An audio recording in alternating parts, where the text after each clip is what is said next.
కుటుంబ ప్రభుత్వం వచ్చిన తర్వాత అసలు మహిళలను ఎవరిని పట్టించుకోవట్లేదు, మహిళలకి వాసిన డబ్బులు కూడా ఇవ్వకుండా బాకీ పెట్టిందని చెప్పి మాట్లాడుతాను. నిజంగానే ఈ కుటుంబ ప్రభుత్వం బాకీ పెట్టిందా?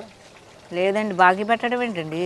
వాళ్ళు బాకీలు చేస్తున్నారా ఏంటి? బాకీ పెట్టడం. కూటమి ప్రభుత్వం వచ్చిన తర్వాత మహిళలండి తలెత్తుకుని తిరుగుతున్నారండి. కూటమి మరి జగన్మోహన్ రెడ్డి గారు అంటే మహిళలు మోసం చేయట్లేదు, చంద్రబాబు నాయుడు సిద్ధాస్తుడు అసలు మహిళలకి ఇవ్వాల్సిన ఏ పథకాలు ఇవ్వట్లేదు, ఇన్ని 2 సంవత్సరాలు అయిపోయింది, దాదాపు చాలా డబ్బులు పెండింగ్ పెట్టాడు, పేద ప్రజలకు ఇవ్వాల్సిన కూడా డబ్బులు కూడా ఇవ్వట్లేదు, పథకాలు అమలు కావట్లేదు అని చెప్పి మాట్లాడుతూ ఉన్నాడు. ఇవన్నీ పిచ్చి మాటలండి. ఆయన బెంగళూరులో ఆ విలాసాల్లో ఉన్నాడు కానీ ఆయన చంద్రబాబు నాయుడు ఏం చేస్తున్నాడు, ఈ తొగ్గలక్కలకు అందరికి ఇది చేయండి ఇది చేయండి అని అప్పచెప్పేసి నువ్వు బెంగళూరులో ఉన్నావు ఏంటి, చంద్రబాబు నాయుడు గారు ఏం చేస్తున్నారు ఏంటి, ప్రజలకు ఏం చేస్తున్నారు, మహిళలకు ఏం చేస్తున్నారు నీకు తెలియట్లా. 6 అని పెట్టారండి చంద్రబాబు నాయుడు గారు. ఆయన మొత్తం అన్ని చేశారండి. ఉచిత బస్సు వేసాడు, తల్లికి వందనం వేశారు ఏంటి. తర్వాత ఈ పెన్షన్ అండి, నేను గెలిస్తే 4,000 చేస్తానన్నారు. 4,000 ఆయన అన్నాకాడి నుంచి ఆ నెల నుంచి వేసాడండి. ఆయనకి గెలవక ముందే ఆయన ప్రమాణం చేసిన కాడి నుంచి అప్పటి నుంచి వేసాడు. ఒక్కొక్కరికి అప్పుడు వృద్ధులకి వితంతువులకి 2,000 ఎక్స్ట్రా ఇచ్చాడనమాట. అంటే ఈ గవర్నమెంట్ వచ్చిన తర్వాత అసలు పేద ప్రజలు ఎవరు బతకలేని స్థితిలో ఉన్నారంటగా, ఎవరికి అసలు పనులు లేవంట, ఇంకో పక్క వధుదాన్నా కూడా డబ్బులు ఇవ్వట్లేదు, పెన్షన్ ఏమి రావట్లేదు అని చెప్పి మాట్లాడుతూ ఉన్నారు. నీ ప్రభుత్వంలో చేసావయ్యాలాగా ఎవరికన్నా పనులు ఉన్నాయి, అసలుకి జనాలు అల్లాడిపోయారనమాట. మళ్ళీ నువ్వే వచ్చినట్టయితే ఇప్పుడు మనుషులు పీక్కు తినేవాళ్ళు. ఈ చంద్రబాబు నాయుడు గారు ఈ కూటమి ప్రభుత్వం వాళ్ళు వచ్చిన తర్వాత జనాలు కాస్త తింటున్నారు, పనులు ఉంటున్నాయి, కూలీ నాలి వాళ్ళకి పనులు ఉంటున్నాయి. నువ్వు వచ్చి ఏం చేసావు, ఆ అన్న క్యాంటీన్లు కూడా తీసేసావు. 5 రూపాయలు భోజనం, పేద ప్రజలు కూలీ నాలి చేసుకునే వాళ్ళు తినేవాళ్ళు, అది కూడా తీసేసావు. నోటి దగ్గర కూడా 5 రూపాయలు తీసేసావు. నువ్వు చేసింది అంటే మరి నెక్స్ట్ ఆయనే వస్తాను, నాకు గ్రాఫ్ బాగా పెరిగింది, జనాల్లో ఉన్నాను, నేను జనాల్లో తిరుగుతున్నాను అని చెబుతున్నాడు. నిజంగా మీకు ఎప్పుడు కనపడడం ఆయన? నాకు ఎప్పుడు కనపడలేదండి. నీ అమ్మటే నువ్వు ఆ డబ్బులు ఇచ్చి జనాల్ని కూలికి తెచ్చుతున్నావు. ఏమన్నా పరామర్శించడానికి వచ్చి ఆ కూలికి తీసుకొస్తున్నావు. నువ్వు వచ్చావు బయటకు వస్తున్నావు అంటే 2-3 చచ్చిపోవాల్సిందే. మరి ఇక్కడ చూసుకుంటే ఆయన పెళ్ళిళ్ళు పేరెంటాలకి అయితే ఫ్లైట్లో హెలికాప్టర్లో తిరుగుతున్నాడు, మరి అసెంబ్లీకి ఎందుకు రాలేకపోతున్నాడమ్మా? ఆయనకి భయం అండి. వాళ్ళకి అసలు ప్రతిపక్షం కావాలంటే 18 సీట్లు రావాలి. అది వాళ్ళన్నది వాళ్ళు ఒప్పుకున్నది. 11 సీట్లకు నీకు ప్రతిపక్షం ఎలాగిస్తారు? లేదు, మీరు 11 మందే ఉన్నారు.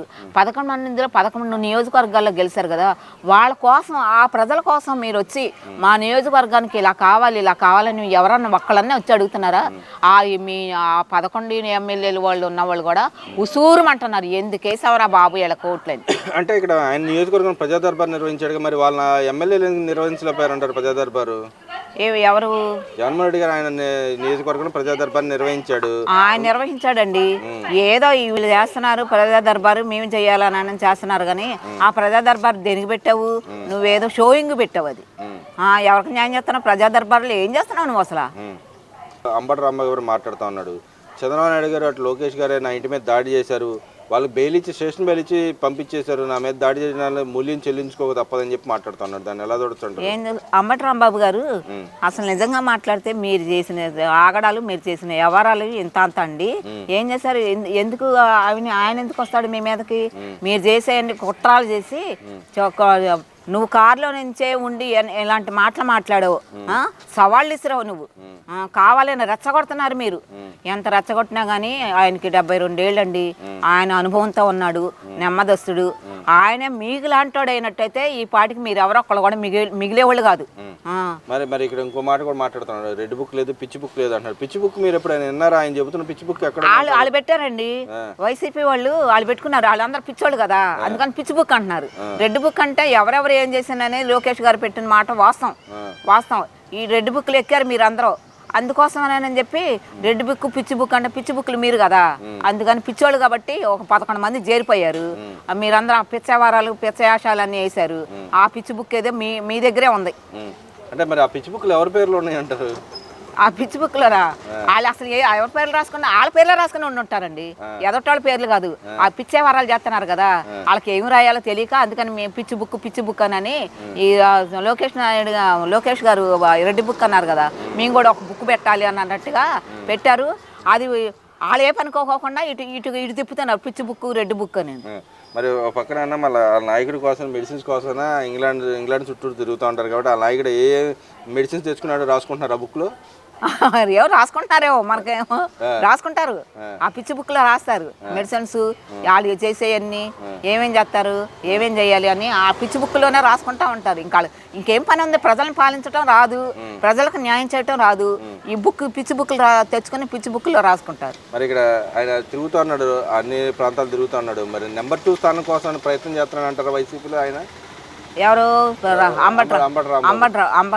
నెంబర్ ఏమండి నెంబర్ 2 అయినా నెంబర్ 1 అయినా నెంబర్ 3 అయినా ఇంకే 3లు 1 2 3లు లేవు ఇంకా వాళ్ళకి అయిపోయింది. ఇంక దీంతో కథం సర్దుకోవటమే జగన్మోహన్ రెడ్డి. మరి ఇక్కడ మీరు ఆ మాట అంటున్నారు కానీ ఆయన చెప్తా ఉన్నాడు, ఎవరైతే కుడాలని అంటున్నాడు, వచ్చేది మేమే, మా నాయకుడి వెనకాల మేమే ఉంటాం, మమ్మల్ని ఏం పీకలేరు మీరు అని చెప్పి మాట్లాడుతూ ఉన్నాడు. అసలు కొడాలి నాని నీకు సిగ్గు శరం అనేది ఉందా? నువ్వు అసలు నిజంగా న్యాయంగా మాట్లాడుతున్నావా? నువ్వు ఒక మెరుపు తీగలాగా వస్తున్నావు. ఇప్పుడు దాకా బయటకు రాలా, నువ్వు కానీ రోజా కానీ బయటకు రాలా. ఎందుకంటే అందరు వరుస అయిపోయింది, ఇక మేమే ఉన్నాము అరెస్ట్ అవ్వటానికి అని రాలేదు. ఈ పిచ్చి ఆశాలు పిచ్చి మాటలు మాట్లాడుతున్నారు. అసెంబ్లీకి ఇప్పుడు వరకు రాలా, వస్తేనేమో రచ్చ చేసి అంటే రచ్చ చేసేస్తే అది అసెంబ్లీ ఆపేసేయాలి అన్నట్లు మీరు చేస్తున్నారు. ఇక్కడ మరి ఆయన ఓడిపోయిన తర్వాత నేను బూట్లు దురుస్తున్నాడు చంద్రబాబు నాయుడు, మరి బూట్లు ఎప్పుడు దురుస్తారంటారు? అదే నేను చెప్పేది అదేనండి. జగన్మోహన్ రెడ్డి గారు వస్తారు, ఆయన రాకపోతే కూటమి వాళ్ళ చంద్రబాబు నాయుడు వస్తే చంద్రబాబు నాయుడుకి బూట్లు తుడుస్తానన్నాడు. ఆయన మర్చిపోయి ఉంటాడు, ఎందుకంటే ఈ బొచ్చు పీక్కోటాలు ఈ బూతులు మాట్లాడటాలు ఇవన్నీ ఎక్కువ కదా. ఆయన మర్చిపోయాడు, ప్రజలు మర్చిపోవాలా. నువ్వు లారీలు తుడిసి ఉన్నావు కదా, అందుకని నువ్వు ఇప్పుడు నిజంగా నీతి గలవాడివి అయితే, మాట నిలబెట్టుకునేవాడివి అయితే నువ్వు ముందెళ్ళి చంద్రబాబు నాయుడు గారు బూట్లు తుడిసి అసెంబ్లీకి అడుగుపెట్టు, అప్పుడు నీతి గలవాడు. నాయకుడు అని మాట తిప్పరు మడం తిప్పరు అంటాడు, మడం తిప్పేసాడు. మరి వీళ్ళు కూడా మడం తిప్పుతారా, మాట తప్పుతారంటారా, మాట మీద నిలబడతాడా అంటారా? ఎవరు జగన్మోహన్ రెడ్డి వాళ్ళ కొడాలని ఎప్పుడో తిప్పేస్తాడండి. అసలు వాళ్ళు చేసిన ఏం చెప్పారు ఏం చేశారు? అసలు ఆ చెప్పిన చేశారా? ఈ జనాల్ని భయపెట్టడం, అవి కొట్టడం ఈ కొట్టడం, జలం మీదకి ఎగబడిపోవటం, ఇయ్యగా అరాచకాలు చేశారు మీరు. మరి ఒక పక్కన తిరుపతి రోడ్డు మీద చర్చికి రమ్మని చెప్పి అడుగుతా ఉన్నారు. గవర్నమెంట్ అని మేము చర్చికి వస్తామని చెప్పి మండలిలో చెప్పింది. నిన్న జరిగిన దాన్ని ఎలా చూస్తారు? అక్కడ కుల ప్రస్తావన తీసుకొచ్చాడు అచ్చెన్నాయుడు గారు, క్షమాపణ చెప్పాలని అడుగుతా ఉన్నారు. నిజంగా ఆయన క్షమాపణ చెప్పాలన్నట్టుగా మాట్లాడారా, లేకపోతే అసలు కుల ప్రస్తావన అనేది అక్కడ లడ్డు వ్యవహారంలో జరిగిన తప్పులు ఎత్తి చూపేటప్పుడు అన్నాడు ఆయన, దానికి కూడా క్షమాపణ చెప్పాడు. అయినా ఇంకెందుకని వీళ్ళు వీళ్ళు కావాలని వీళ్ళతోటి ఏదో మేమేదో చేసేసాం, మేమేదో వాళ్ళు అంటారు చూసారా, మేమేదో పీకేసాం, అది చేసాం ఇది చేసాం అని ఆ మాటలో అదే ఏదో అచ్చెన్నాయుడు గారు అంత పెద్ద ఆయనతోటి. కానీ చంద్రబాబు నాయుడు గారు మాత్రం ఆ కూటమి ప్రభుత్వానికి వాళ్ళకి అండి ఒక క్రమశిక్షణ నేర్పాడండి. మీది తప్పు అయితే తప్పు ఒప్పుకోండి, ఏ విషయంలో అయినా సరే తప్పు మాట్లాడొద్దు, ఆడవాళ్ళని అనొద్దు. మీరు ఎవరికైనా తల్లే చెల్లే వాళ్ళు మాట్లాడారని మీరు మాట్లాడొద్దు అని ఒక క్రమశిక్షణ నేర్పాడు. మీరు లడ్డు విషయం ఎత్తుంటే ఆ లడ్డు విషయం మీరు మాట్లాడకుండా ఎక్కడెక్కడో ఏమేమి లేని అన్నీ తీసుకొచ్చి బయట పెడుతున్నారు. మీరే రచ్చ చేస్తున్నారు, అది అంటున్నారు ఇది అంటున్నారు అని. కుల వివక్షణ అసలు అచ్చెన్నాయుడు గారు మాట్లాడలేదండి, ఆయన మీరు చేశారు కుల వివక్షణ. జగన్మోహన్ రెడ్డి గారు యాగం చేశాడండి. ఆ యాగంలో ఎలా చేశాడండి? ఏ తీర్థం ఇస్తేనేనో ఆ కింద పోసాడు. ఏమో ఆ యాగంలో నువ్వు వెయ్యాలి ఏంటి, యాగంలో పంతులు గారు చదువుతుంటే నువ్వు తీసాం, పంతులు గారికి ఇస్తే పంతులు గారు ఆయన దాంట్లో ఇస్తే ఆ పంతులు కూడా మీకు దడిసి అలా చేస్తున్నారు. భార్యాభర్తలు ఇద్దరు కలిసి చేయాలండి యాగం అంటే. ప్రజల సేవ కోసం చేసేవాడు నువ్వు ఇద్దరు చేయాలి, నువ్వు ఒక్కడవే చేసావు. ఇవన్నీ ఏంటండి మీరు చేసేవన్నీ కుల వివక్షణ మత వివక్షణ పనులు చేస్తున్నారు మీరు. అంటే ఇక్కడ మరి మనోభావాలు దెబ్బతీసారని చెప్పి వీళ్ళు అడుగుతుంటే మా వాడే మనోభావాలు దెబ్బతీయలేదు, హిందువుల పట్ల ఆకర్షించడానికి ఇలాంటి యాగాలు చేస్తే నమ్ముతారంటారు, నీళ్ళంటారు నమ్ముతారు? మేము నమ్మమండి. నువ్వు పైకి చెప్పడమే కానీ నువ్వు చేసేనే తప్పుడు పనులే. అవన్నీ కీడు నీకు కొట్టుద్ది. అలాంటి యాగాలు ఏదో మాట్లాడడం చేయటం, అందరు చేశారు ఏదో ప్రజల కోసం చేస్తున్నాము అని ప్రజలు నమ్మించడానికి చేస్తున్నావు, కానీ అలాంటి పనులు చేతావాత కానీ పనులు చేయబాక నువ్వు. మరి ఇక్కడ ఇంకో మాటకు వస్తే ఆయన స్వయంగా ఆయన ఒప్పుకున్నాడు, నేను క్రిస్టియన్ అని ఒప్పుకున్నాడు. ఆయన కులం ఏదైనా అడుగుతుంటే ఈ వైసీపీ నాయకులకి ఉలికెందుకు అంటారు? ఆయన ఒప్పుకున్నప్పుడు వీళ్ళకెందుకు ఉలికి అంటారు? అసలు అది రచ్చ చేయాలండి అసెంబ్లీలో ఏదో ఒకటి.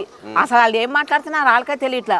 అచ్చెన్నాయుడు గారు అన్నారని ఆయన ఒప్పుకున్నారు పక్కన నేను క్రిస్టియన్ అని. వీళ్ళకెందుకు? వీళ్ళకి దేనికండి? వీళ్ళు దొరత పనులు కాకపోతే వాళ్ళు ఏం మాట్లాడుతున్నారో వాళ్ళకే తెలియట్లా. కాదంటే అసెంబ్లీలో రచ్చ చేయాలి, ఆ.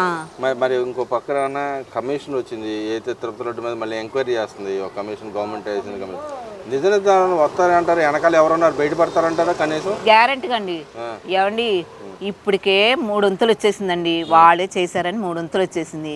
ఇంకా బయటికి శాంతం వచ్చేస్తుంది, అప్పుడు ఉంటుందండి. దేవుడే ఇప్పటికే మిమ్మల్ని క్షమించట్లా, ప్రజలను క్షమించారు, దేవుడు క్షమించాడు మీరు చేసిన పనులకి. వచ్చేస్తారు, మీ ఎవరు చేశారో మీరే వస్తారు బయటికి.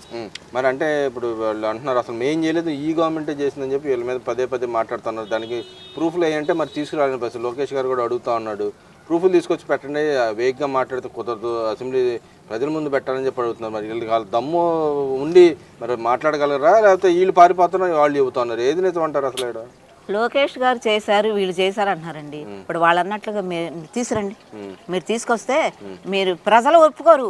మీరు తీసుకొచ్చారనుకోండి పరిపాలన, ఇప్పుడు మేము కోరుకుంటేనే మీరు వచ్చారు, నువ్వైనా కానీ కూటమి ప్రభుత్వం అయినా కానీ. మరి వాళ్ళు చేసిన పనులకి మీరు సాక్ష్యాలు తీసుకురండి. మీరు చేసిన పనులకి అన్ని తీసుకొచ్చారు కదా, సాక్ష్యాలు తీసుకొస్తున్నారుగా, మీరు ఒప్పుకోవట్లే. ఇంకా అసలు దానికి సమాధానమే చెప్పట్లే మీరు, దానికి సమాధానం చెప్పట్లే. అది అడుగుతుంటే వేరే మాట్లాడుతున్నారు, మీరు రచ్చ చేస్తున్నారు. మరి ఇక్కడ ఆయన 2020 నేనే వస్తాను, మళ్ళీ తిరగబోతున్నాను, ఇప్పుడు నా వెనకాల ప్రజలు ఉన్నారు, నా గ్రాఫ్ పెరిగిందని చెప్పి మాట్లాడతాడు. నిజంగానే ఆయన వెనకాల జనాలు ఉండి గ్రాఫ్ ఎవరు లేరండి, ఎవరు లేరు. నీ వెనకమాల జనాలు లేరు, మహిళలు లేరు, ఎవరు లేరు. నీ ఓడ తప్పినిసి ఎవరో ఆ బొత్స సత్యనారాయణ, ఆ గుడివేడ ఎవడో కొడాలి నాని, ఆ కొడాలి నాని ఈ రోజా కూడా రాట్ల బయటికి. భయం వేస్తుంది వీళ్ళకి, వీళ్ళు చేసిన తప్పుడు పనులని బయటికి రాట్లా. ఇప్పుడు వస్తారు ఇక ఒక్కొక్కరు. మరి గెలుస్తాడంటారా? ఏం గెలవడండి, ఏం గెలవడు అసలు. ఇంకా ఆ 11 కూడా వస్తాయి రావో చూసుకోమని. మహిళలు ఆయన వెనకాల ఉన్నారంట. మేమా ఇంకా నయమేలండి, చాలండి. ఆ మాట ఆయన అనుకుని నేను నిద్రపోతున్నాడేమో బెంగళూరు దాంట్లో. ఎక్కడొచ్చి ప్రజలను చూస్తున్నాడు ఈయన. పెళ్ళిళ్ళకి వెళ్ళటానికి ఆటికి ఇటుకే సరిపోతుంది ఆయనకి టైం.